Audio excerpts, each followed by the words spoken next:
Hi, welcome to Nature to Tea, or welcome back. In today's video, I'm going to show you how to make this delicious cassava cake. Stay tuned.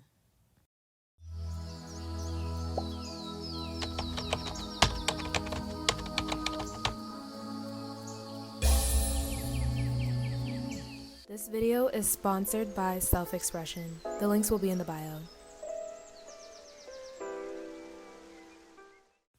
So I'm going to show you two different kinds of ingredients for this cassava cake. One is from scratch using raw cassava, as you can see here, some eggs, butter, coconut milk, vanilla extract, and sugar. Let's talk about cassava. So cassava is a root vegetable similar to potatoes and yams. Some people use cassava to make tapioca, some use it for bacon, to make fufu, chips, and endless other dishes. So cassava is low in fat and it is a great substitute for flour if you have gluten sensitivity. It is also high in resistant starch and promotes gut health. Never eat cassava raw because it has high dangerous level of cyanide if it's uncooked. Normally it doesn't take that long to cook. I'll say about 20 to 40 minutes depending on how you are preparing it. Here I grated my cassava, and I grated the two pieces that you've seen earlier. And I didn't grate it that fine, but if you want, you can grate it a little finer than that. Also, you can put it on pulse in your blender.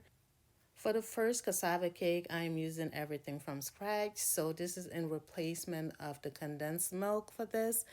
So I'm using half a cup of cane sugar and a can of coconut cream. Also, I'm going to add in some butter. When I do buy butter occasionally, this is the brand that I buy. It's better, it's grass-fed and all that. And just a little piece will suffice. I'm not too crazy about butter. So if you're a vegan or lactose intolerant, this is the better way to go, and it's a little healthier than using the condensed milk. It's going to look similar to the condensed milk that I'll be using on my next cassava cake in a few minutes that I'll be showing you. So I cooked this for about 10 minutes until it starts to caramelize and bubble. And I also do add in some vanilla extract.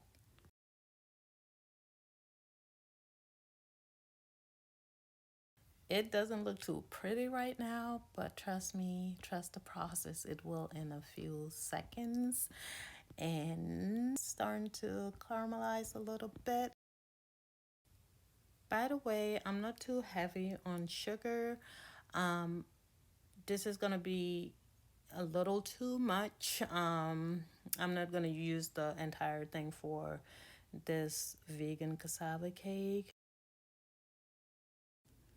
But I do like to use this syrup in my hot cereals and Quaker oats and things like that. And when it cools down, it'll thicken up just a little bit more. So this is how it's supposed to look. Now it's time to combine all the ingredients. So I'm gonna go ahead and add a little bit of pink Himalayan salt, as well as a little bit of coconut oil. Then I'm gonna add in 2 eggs and then a cup and a half of the syrup that I just made. And you can add 2 cups of it if you have a sweet tooth, but for me, a cup and a half will suffice. Also, if you're a vegan, you can add a little more chia seeds instead of the eggs and add a little bit more coconut milk.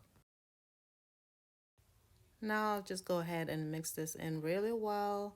I also like to add some chia seeds, so a little less than a quarter cup of chia seeds. Chia seeds are great for so many things, but it helps firm this cake, and also it has omega-3 fatty acids, protein, and other minerals that are beneficial to you. And now I'm going to transfer this in this Pyrex baking bowl. One thing I forgot to do here is to coat the bowl with some coconut oil. But anyway, it turned out fine. But you might want to coat the baking pan that you're using or the Pyrex bowl.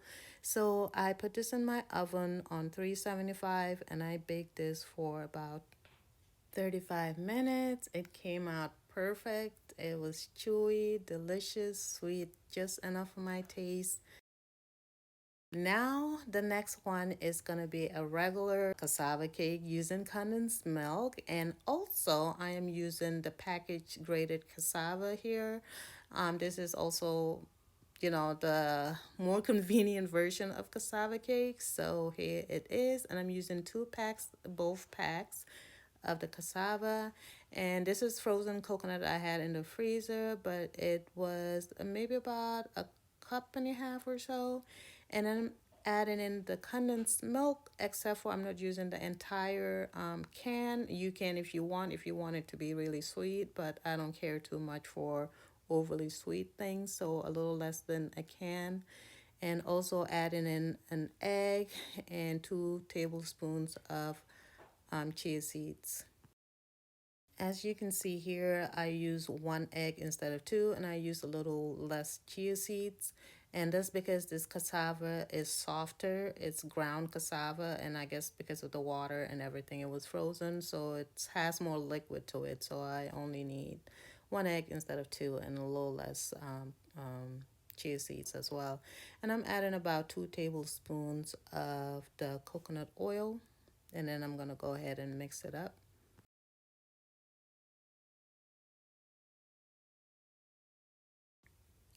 Also added a pinch of salt. Sorry, my camera was acting up, so some of it didn't film. But a pinch of salt, and then I'm gonna coat this before I pour in the cassava mixture. And I set my oven at 375, and I'm gonna bake this for about 35 minutes or so.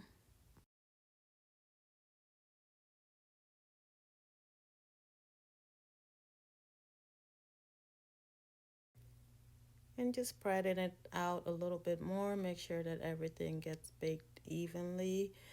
Um, this cassava cake has a smoother texture just because the cassava is ground, but it's also richer in taste because of the condensed milk. But I don't know, it's hard to pick my favorite. The only main difference really is the texture and also the richness. This one is more rich in taste. I believe it's because of the condensed milk, but I like both.